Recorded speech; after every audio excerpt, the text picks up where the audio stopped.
Hello and welcome back to another Her Gypsy Soul podcast episode, The Stories That Bind Us. My name is Jacqueline Van Bierk. I am a singer, songwriter, I'm an artist, a music composer and producer, and I just love having conversation with people because we are so much more alike than we are different. And I keep saying that and I will keep saying that because that is the truth. I have a lot of different guests on my podcast, from health experts to just gypsies who live life their own way, critical thinkers, which I am definitely one of them, and just creative people who find a way to make living life on their terms. And I think that is what we all strive for, being in alignment with our true essence, being in alignment with who we really are, and also following our passion, our dreams. I see so many people choose some life, mainly jobs, that they do it only because the pay or whatever, the security. And in life, there are no securities. The only thing you really have is your skills, your mind, and your will to succeed in whatever you set out to do. So today's guest, I'm so excited because she is just an amazing person. She's a rock star. Her name is Amelia McCloskey, and she is the director of AM Licensing. It's a music licensing company in England, and she just started without really not knowing much, but she knew that that's what she wanted to do, and she's making it happen, and she is on fire. So with no further ado, I'm so honored and excited to have her on. Hi, Amelia. How are you? I am good. How are you? You are such an interesting person, and we actually work together. I have some songs in Yes. in your Yes. library. You're a music lover, and I would love to find out. You're director of AM Licensing, and I would love to find out what brought you to where you are now, and your passion for music. I just love hearing those stories, how you started this, how you got there. Yeah, definitely. So I started out as an artist, like many do, many moons ago. And I studied music, then I studied vocals, and I went into vocal coaching for 15 years. And then I also I also wrote as well. And used to write a lot of songs. I signed a publishing deal, and then went into developing artists for nearly 10 years. And I would have a hand in every single aspect of that. So that would be from, the vocal coaching, the writing, the production, the PR, the distribution, like the tools, the everything. And that gave me a really good overview of the whole industry. And then a couple of years ago, I wanted to move into sync. I found it really, really interesting. I knew nothing about it, but I set up a business in it anyway. And I thought, do you know what? I'm just going to figure it out as I go. Make mistakes, learn from it, and just see what happens. So I love that. I think it's so important when you have a gut feeling to just jump in and do it and learn as you go. Because, so often it stops us. It's like we don't know. So you're like, I don't know how this works, blah, blah, I don't want to fail. And you could have already started this, and now you're doing it. So I love that you just jumped in. And how's it going so far? Yeah, good. Obviously, at the beginning, it was difficult because I didn't really know what I was doing. So it was just a lot of learning. And I made a really stupid mistake right at the start because I placed 3 tracks for a placement and didn't put the right contact details on. So cut myself out of the deal basically. And that cost me $12,000. Look, trust me, I'm not normally that stupid, but we all make mistakes. Exactly. Wow, I learned quickly. And so it's mistakes like that, but I still run the 2 companies. I still have my other side of things, AM Studios, which I won a business award for this year, and the AM licensing. So I set about and signed a whole ton of music, single-handedly as well, globally. And from that, just started building up relationships, going to conferences, flying, to places like LA and things like that to connect. And over time, it just built. and started to land some placements, has had a great relationship with a particular music supervisor who really helped to launch my career. And it just grew and grew. So now we represent 1,500 rights holders worldwide.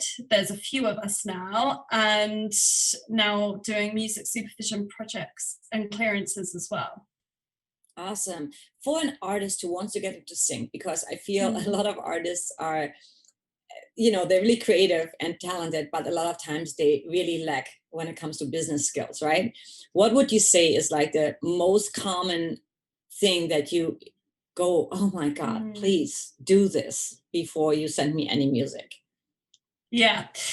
Firstly, working with a lot of creative people all the time, and being a creative person myself, the main thing is to not get caught up with too many ideas or try to focus on too many things at once.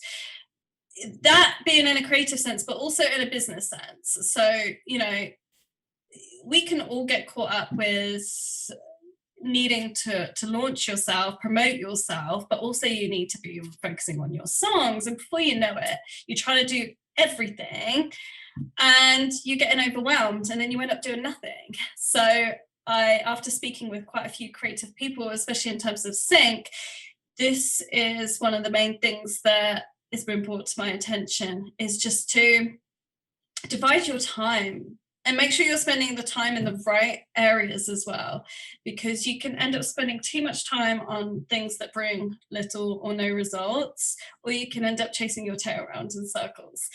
So don't try and do and be everything. And the same as sync as well. Don't try and write for gaming and for TV and, for film and advertising. Just focus on one thing and be great at it.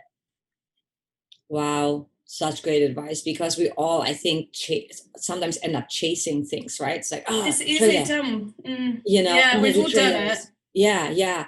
And the truth is, you can't be everything at once. I think what people don't understand is that when they see others do all these things, but those people focused on one thing first and established themselves first in one field, and then they branched out because now they have the connections and they have the trust because we have to build trust, right? You have to trust me that my song is not in 20 other libraries or sync agencies, and my song is copywritten, and maybe not necessarily copywritten, but at least registered with the PRO, and the splits are perfect, right? So that you at the end don't end up. So just do your research, do your homework, study before. I mean, I say that I'm a bit of a hypocrite. I didn't really study before I went into it, but I did learn through, conferences and things like that. Yeah. But yeah, it really does help to have, understand what's needed in terms of metadata, because, there's times when I've had to pass on pitching tracks and things because people haven't given me the necessary metadata that I need, and especially if it's urgent. And if I don't have that information, then I'm probably not going to go to you for music. I'm going to go to someone else that does have all that in place.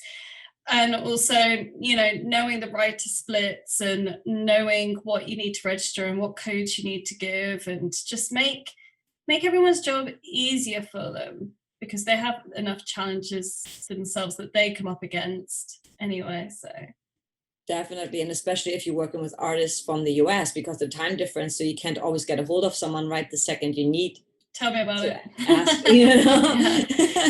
Yeah, when working on urgent briefs and stuff, I mean, I've been, I will work in the night to see what's happening with it and things like that. That's the only thing, actually, is the time difference can be a bit of a pain, but also conversion rates from dollars into pounds can be a bit of a bummer as well. Right. Do you feel that in the near future you may step into the whole cryptocurrency field of paying artists that way? Is that in the cryptocurrency? No. Actually, my ex-partner was like, worked in that, and so I did learn quite a lot about it, but no, it's definitely not for me. Like, Okay. no way. Because I think the transaction would be so much faster, and it doesn't matter, you know, if it's dollars or if it's yen or if it's whatever, you know. I know, maybe we'll end up going that way. Yeah, that'd be kind of Crazy, isn't it? interesting. Yeah, it's exciting actually. Yeah, for sure. As a person in licensing, what do you feel is your biggest hurdle that you had to overcome, starting your company, starting from scratch, you know? I would say the biggest hurdle would be managing my time at the beginning, because I was still also managing artists at the same time, which I still do. So it was about managing my time and not burning out, because when you're excited and you want to build something, you want to work on it all the time, but you can't do that. I would say also just establishing myself. That took time. And so it was learning the best way to do that in the most cost-effective way as well. Right. Because I couldn't be flying here, there, and everywhere. Who's got the funds for that?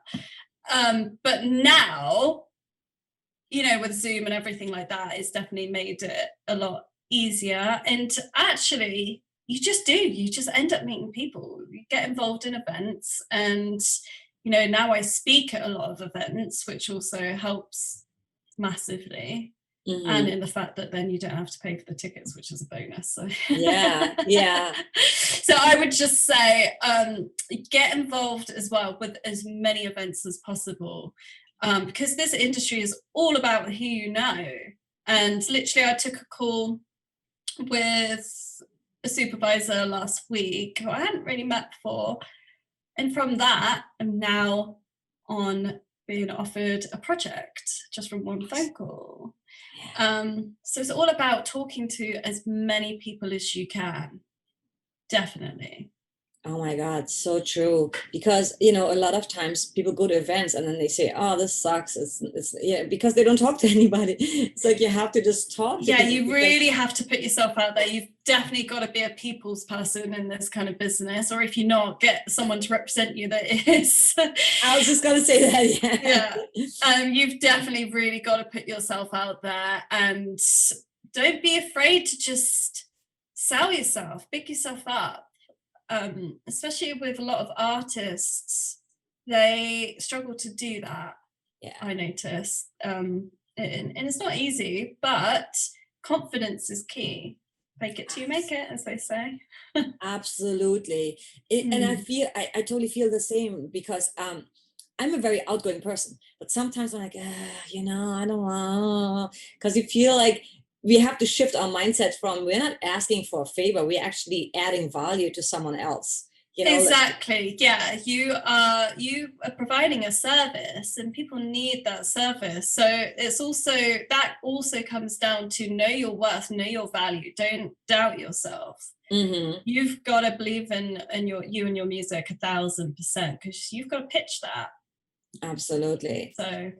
And with you saying that, you know, I see a lot of people, they would just give their music away for free because they just want to get the exposure, you know. Mm-hmm. And I always say, God, be careful, because you undervaluing everybody else's work, first of all. Yeah, I was about to say, you know, the only time that I would do that, in terms of, say, you know, gratis, is if it will lead to other opportunities, and I know that is more guaranteed that it will. So I would also have a few conditions in place if I was going to do that may not be money orientated, but you can't put a price on recommendations.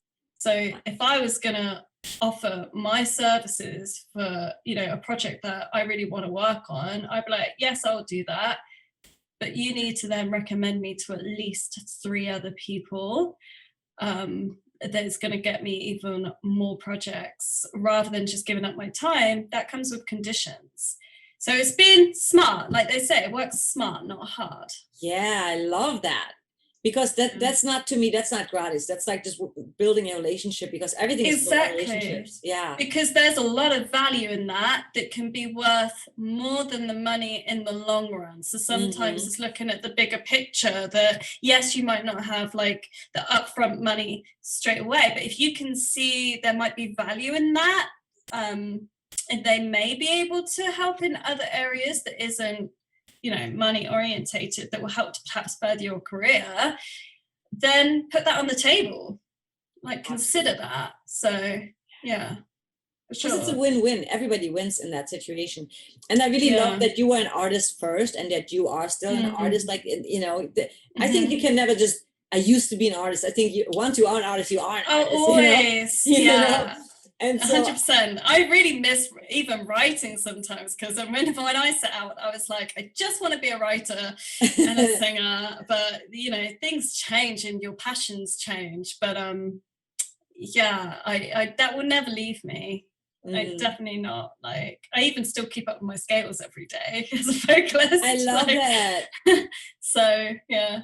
I love that. I actually have to get back into it, because I have not been practicing, and I'm also a vocal coach. I used to teach. I've taken a break for a while, but I'm like, you know, girl, you got to get back in there and get your chops back up, because it's muscles that we have to work, you know? Yeah, exactly. And another thing about this industry is that what I've learned over the years, it's really important to have multiple income streams.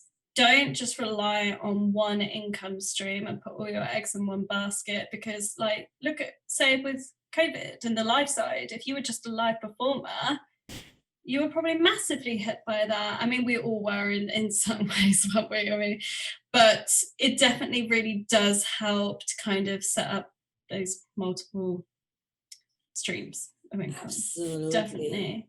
I love but, that. In terms of sync, I do offer mentoring, you know, for people that want to learn the ins and outs of the everything, whether that's, you know, setting up a sync agency, or, you know, taken from start to finish. So from, you know, song creation right through to branding yourself, through to bringing it to market, and how to pitch yourself properly. Because, you know, with the amount of music that gets sent to me, I see what people are doing right and what people are doing wrong. And it really does make a massive difference when you have that expertise from the beginning. It stops you wasting time.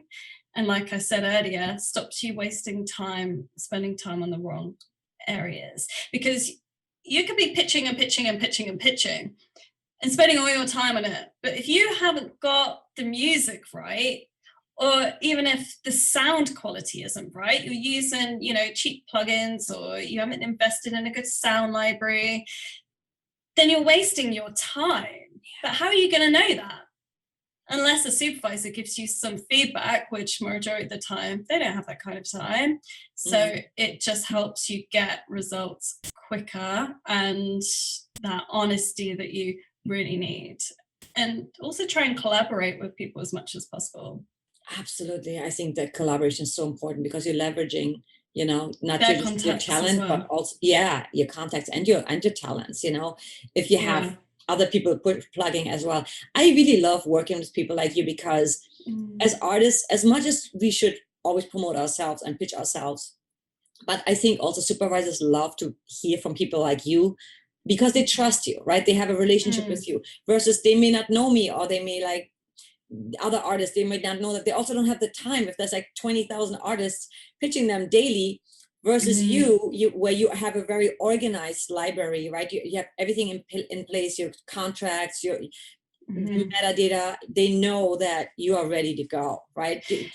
Exactly. And as a music supervisor, there's a risk that comes with also doing that job, because if you give them music that, you know, hasn't been cleared properly, that could run the risk of, you know, everyone getting sued and getting in trouble for that later on, and the production that's working on that. So it's also keeping that in mind as to why they need to use trusted sources, right, and for their job. Yeah, and you don't want to burn your bridge. You don't, no, you definitely don't want to be blacklisted from the whole industry for something like that. That'd be quite difficult to crawl back. Yeah. Wow. I know you have to go soon. What is there anything specific you currently need that maybe people, if they wanted to hit you up, or you're not accepting any music at the moment? What is... Yeah, I'm always, it might take me sometimes a little bit longer to get back to people, but I will always try and personally listen to everything that gets sent to me, because I quality control all the music that gets sent. I don't just have, one of my employees do it. I personally do that. And you are welcome to email me. It might just take me a little while to actually just get through it all, but I know how difficult it is, and I was also there too, so I have that empathy and I do sympathize. I know how tough it is, so that's why I'll always try and also just help where I can. Right. You're so sweet. And just give that advice. Yeah, I think it's so nice to work with people like you, very generous, very genuine, and very authentic, because at the end of the day, we are all just people. Yeah, exactly. Yeah, and it's a tough industry. So the more people that look out for one another in this, the better the whole industry is going to be, really, isn't it? So, but yeah, also with the mentoring as well, like, for people that need that extra assistance or want to make sure they're on the right track or really need full personal one-to-one guidance, then I can offer that. So also get in touch with that as well. Okay, so is there a specific way they should get a hold of you, or just... Yeah, so to email me at info@am-licensing.com. Yeah. Awesome. And what do you like to do when you're not working? What is your favorite thing to do? Everyone that knows me knows I love to work. So my downtime is actually pretty limited. It's definitely a problem I am still trying to work on, even at my age. I'm trying to get better at. I have a horse. So I love to ride, and it's during the times that I go out. I love being out in nature. It's like my downtime when I can reflect, and even on business problems or coming up with plans, that's where I get all my inspiration. So obviously I love hanging out with friends and family as well. Yeah. But like with this week, I'm making sure I have one day off. You have to. Remember what I said about the burning out earlier? Like, yeah, I'm good at giving advice. I'm not always good at I know. actually practicing it. But yeah. Oh yeah, being out in nature is absolutely for me too. That's like when you totally reconnect, and recharge too. Yeah, 1,000%. Like, you have to recharge, because you can literally work 24/7 on this, couldn't you? Like 7 days a week, but don't. It's never ending. It never gets you anywhere. Gotta have that space. The beautiful thing is, first of all, you work for yourself, and second off, you really love what you do and do what you love. And I think that is like, because then work never feels like work, and that's why I spend so much time on it. Literally coming out of school, studying it, I went straight into setting up my business, and I've been lucky that I haven't really had to work for anyone else. So when it's on you, you have to put in those hours, but you don't mind, because you're building something. So yeah, for sure. Absolutely. Oh, I love this. Any last advice for any up and coming artists, or even seasoned artists? I always feel like it's always about the young and up and coming, but there's also maybe people that have years of experience and talent and gifts that maybe they haven't quite put into place yet, or they are they like you were mentioning, live performers, right? Maybe people that have they're not in. What would you give them? What kind of advice would you give them if they just want to start? They're like, oh, sing sounds great, like I don't know where to start, besides your mentoring program. Exactly. Just learn all about it. And a lot of people want to do things, but they hold back for XYZ. They'll have a million excuses under the sun as to why they can't do something, rather than that they can. So it's just go for it. If the, you know, yes, it's a saturated market, but there's only one of you. So you should always just go for it if that's what you want to do, and just research it, get mentoring. And also don't ever second guess yourself either. Just have the confidence, and read the contracts. Get legal advice. I'm joking. Yeah, always get legal advice on contracts. And there's so many communities, sync communities and things now as well, where you can turn to for advice and things like that. But 100% you should just go for it. But don't be too precious over your music. I mean, I know it's hard because, you know, I was a writer myself, and the hardest thing is to put out your work and receive other people's opinions on that. Be open to, you know, criticism, but only criticism that's going to help. And everyone's going to have a different opinion. Music's really subjective, and that's a difficult thing. One person will feel one way about your music and another will feel another. So you've kind of just got to take what you can from it, but ultimately, you know, just keep believing in your songs. Keep honing your craft. The work is never done. I love that. What a great way to end this. Yeah. That is amazing. Thank you so much for being on. Of course. Thank you for having me on. Thank you. Yeah. And you have a fantastic weekend, and yes, have fun mentoring. I know that's probably amazing because, you know, teaching. Yes, I'm literally just about to jump on a mentoring yes. now. But Thank you yeah, so much. lovely to chat. All right, see you later. Bye. Bye.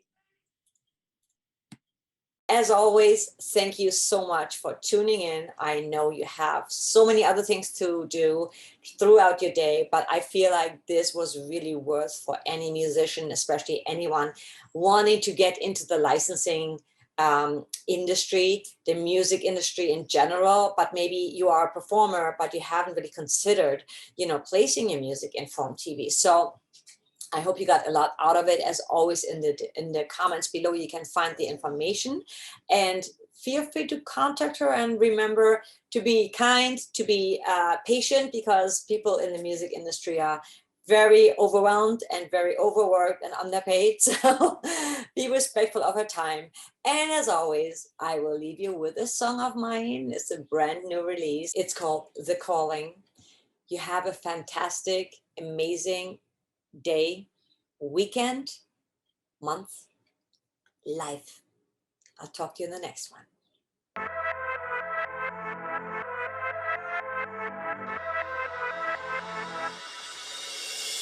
Speak, break the silence, pray for the broken. Peace for the ruthless.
the calling, echoing, echoing from within. Rise from the ashes, we shall rise again. Every